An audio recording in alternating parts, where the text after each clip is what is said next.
empowered people make informed decisions that lead to living a life without regret. This is Sara Khaki and Shawna Woods from Atlanta Divorce Law Group, and this is the Happily Ever After Divorce Podcast. Welcome to the Happily Ever After Divorce Podcast. This is Sara Khaki with Atlanta Divorce Law Group, and I'm joined by our very own managing partner, Shawna Woods. Shawna, the topic today is parallel parenting versus co-parenting. And I have a smile on my face when I talk about this because I think we've heard the term co-parenting for years, right? It's very popular. It's what everybody preaches, that you have to co-parent, you have to co-parent. But I think that in the past decade, as people have educated themselves more on some high conflict personalities, have educated themselves with people that you're able to partner with and people that are never going to properly work with you, the idea of parallel parenting has come up more to sort of give us another framework for those of us who wish that they could co-parent, but it may not be a possibility due to the personalities of the two different parents or due to the high conflict nature of the other parent, and that just does not become a possibility. So we are now hearing more and more about this term called parallel parenting that I hypothesize comes from the past decade of just people educating themselves more on different types of high conflict personalities that makes it very challenging to co-parent with. So as always, as our managing partner, Shawna, give us the legal spiel on co-parenting versus parallel parenting. Give us the drone view of it. Okay, well, first of all, yes. Ideally, in an ideal world, post-divorce, you and your ex-spouse are able to co-parent together. And what that typically looks like is that you do have conversations pretty regularly, probably once a week, about what's going on with the children, what is going on with their school, what's coming up with their extracurricular activities. You discuss how you're going to approach certain things. You discuss things financially, right? Whether these summer camps, extracurriculars, you attend the events and are cordial to each other. But mostly there's a direct line of communication, and you're still acting in conjunction with each other to parent your children. What happens, and what Sara was alluding to, or is basically saying, is that when you have a high conflict individual, or maybe even two high conflict individuals, Right. where that is not possible. It could be you were in an abusive relationship. It could be that this other person is so volatile and so angry still post-divorce that the communication between the two of you needs to be reduced simply to writing and writing only. And this is where you're seeing a lot of these apps come up about one of the ones that we use, and I'm not getting paid by them, but one of the ones that we use is Our Family Wizard. And I know there are other ones out there, but these are the kind of apps that designate this is the place to talk about the children. Here's a space to talk about the finances. Here's a space to talk about extracurriculars. Here's a space to talk about education. And you do it in writing. And for the most time, when you are engaging in parallel parenting, you only open this app as needed, right? Because the very emails or text messages that you may have gotten from the other person may be so volatile and so upsetting that you just can't do it more than once a week, right? So you limit your exposure. A lot of people who are parallel parenting have different sets of rules in their house, which can be hard. It's harder for the children. But if you cannot get your spouse, or your ex-spouse, I should say, on board with important rules you feel are being implemented in your house, you are simply going to have to implement them in your house and let them implement their own rules in their house. And it's also one of these things where they don't attend the same sporting events, or they sit far, far away from each other, extracurriculars, graduations, they're not engaging at all. They have separate parent-teacher conferences, they have separate conferences with, medical professionals. So parallel parenting is, for the most part, the way to separate the parents, and sometimes that's the best for the children. Yeah, I mean, I think of it as in the hierarchy of what is ideal, co-parenting possibly the most ideal, right? I mean, one of the things that the courts in Georgia, they're looking for the best interest of the child, and they say it over and over again that the best interest of the child is to have a meaningful relationship with both parents. And for that to happen in the most peaceful way, where the child feels safe and doesn't feel ping pong back and forth between two parents, it is that co-parenting, because you're isolating the child from the logistics as much as possible of the fact that the parents have been divorced and we have to go through some back and forth logistics to make it work. So when the parents do that logistics beautifully together, the child just gets to have time present with the parent and not have to hear about the back and forth or feel that tension. That would be the most ideal state, is that like co-parenting. Doesn't mean it doesn't have problems. Doesn't mean that there's conflict and parents who are co-parenting in marriage, and there's conflicts with parents who are co-parenting through divorce. And I'll say this, these ideal states aren't just for divorced parents or married parents. I think even married parents have these issues. I think even married parents have issues where if they were to be really, really real with themselves and think it through, there are people in marriages who aren't co-parenting. They're parallel parenting, even though they're in one household. And we just don't look at that. We don't observe it.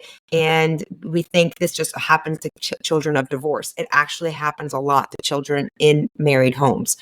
So I think in the hierarchy, co-parenting ideal.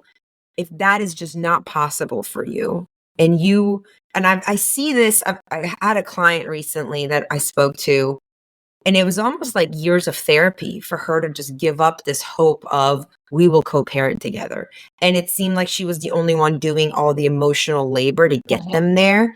And the other parent, the father, just was not over the divorce, was not over the games, the mind games, and was using the logistics of co-parenting to keep getting at emotionally at our client.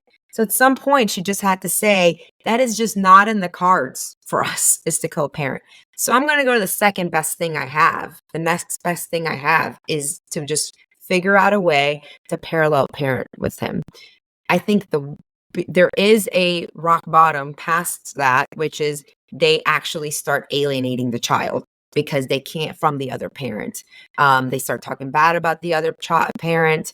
They start planting seeds about the other parent to the child, or try to come up with ways to withhold visitation, and distance the child from the other parent. So I do think that when people take inventory of their relationship with the other parent, what is possible here? And sometimes pushing so hard for co-parenting could create so much disappointment for the child.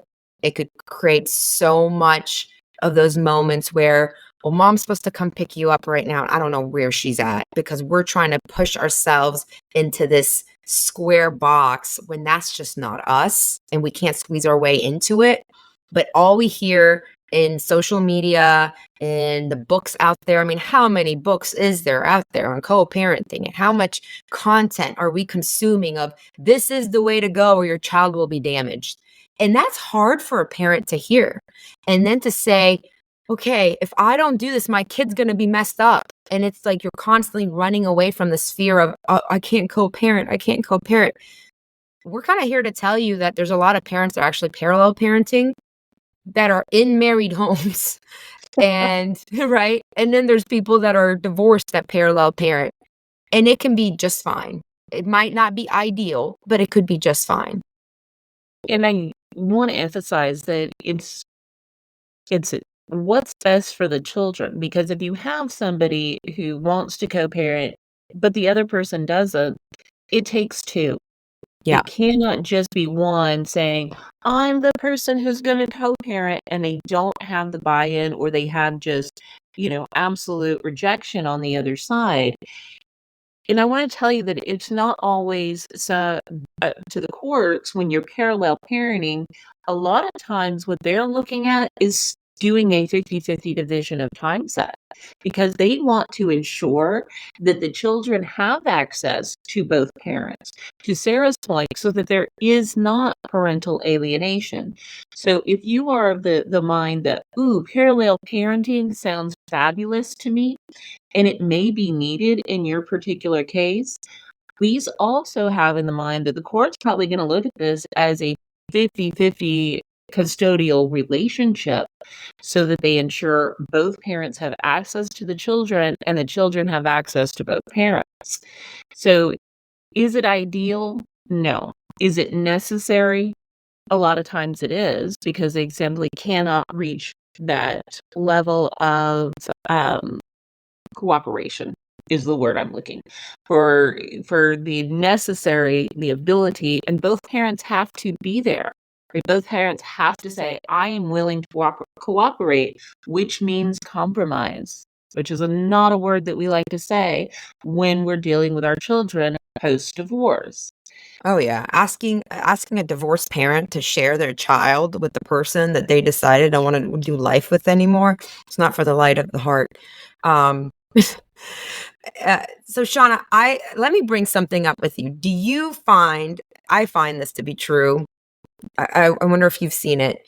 People are using the word co-parenting and 50-50 parenting synonymously.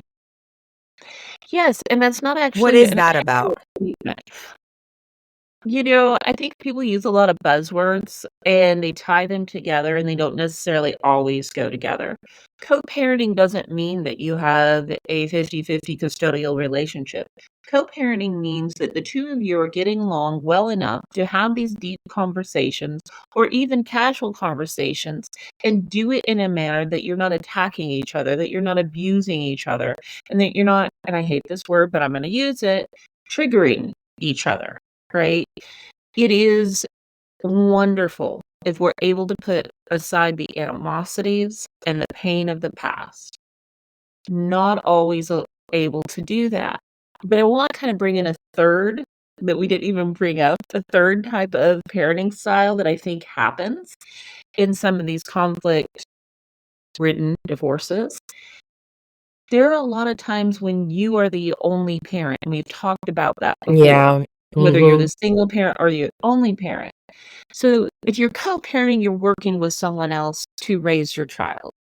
If you're parallel parenting, you're doing your own thing on your time. They're doing their own thing on their time. And they either have significant time or they have 50% of the time. There is another scenario in which the person who is a non-custodial parent just doesn't really parent. Doesn't. They may see the children sometimes. They may, quote unquote, visit with the children sometimes. But this is the person who always considers they're doing you a favor when they're babysitting the children instead of they are participating as a parent in these children's lives. So that's not parallel parenting, and I don't want people to think that that's what we're talking about when we're talking about parallel parenting. Parallel parenting is two actively engaged parents, just not actively engaged with each other. Yeah, there definitely is also a third scenario, you're right, where you have the single parent who is bending over backwards to create some sort of a significant relationship for the child with the other parent.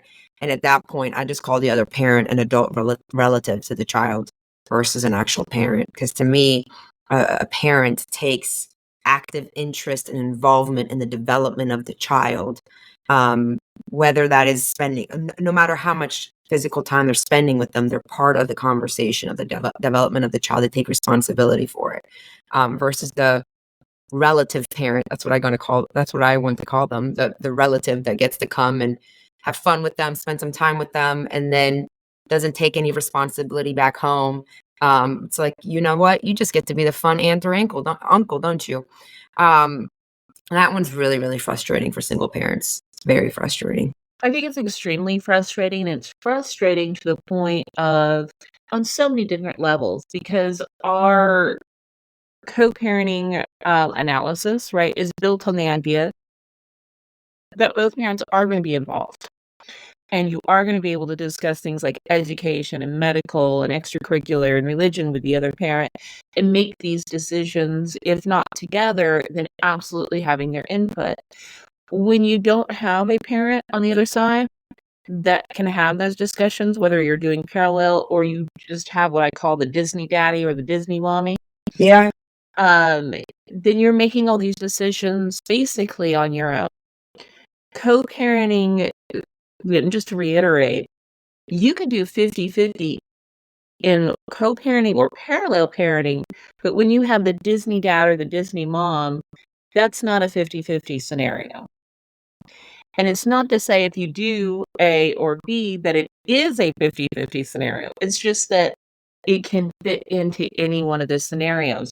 In my experience, when you decide to parallel parent, a lot of courts will take that to be, we think you should divide time equally with the children.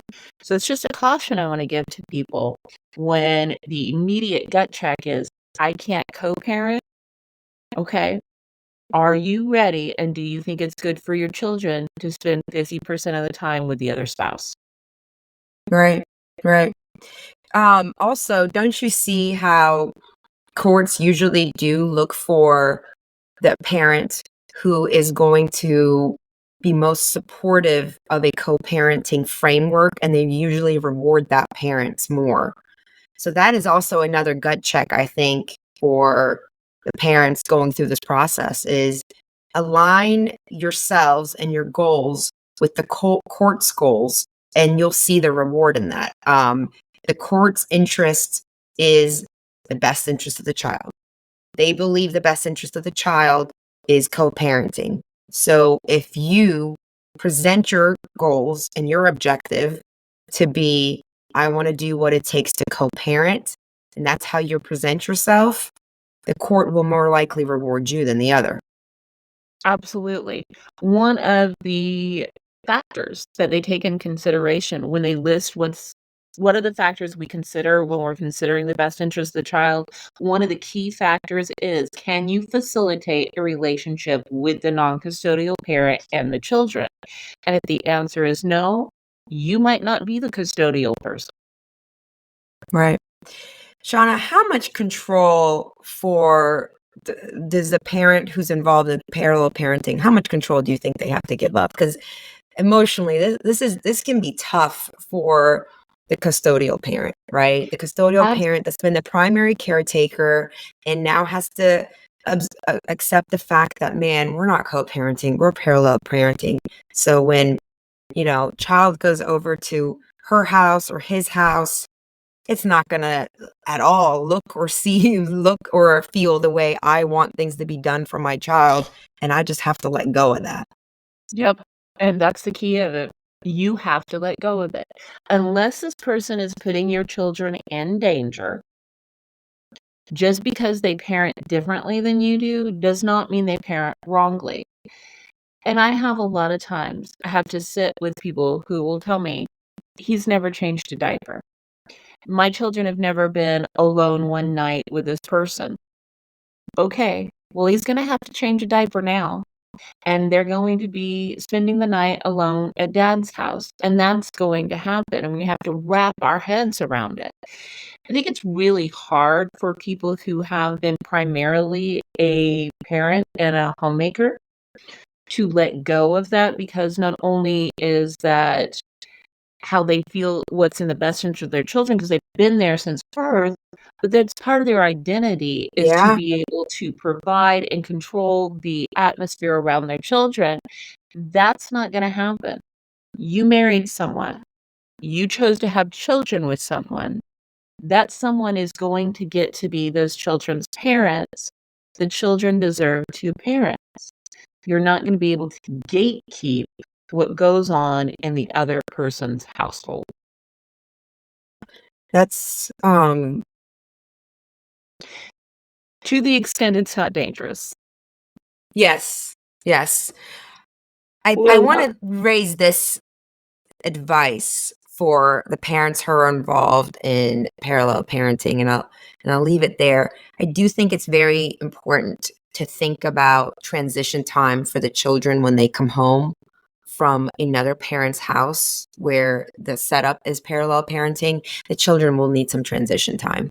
And if that's just part of the structure that you create in your schedule and the way you bring the kids back home to your house, you just know that, okay, they just came back from a week of being at mom's house or a week of being at dad's house or a week of being at the other parent's house.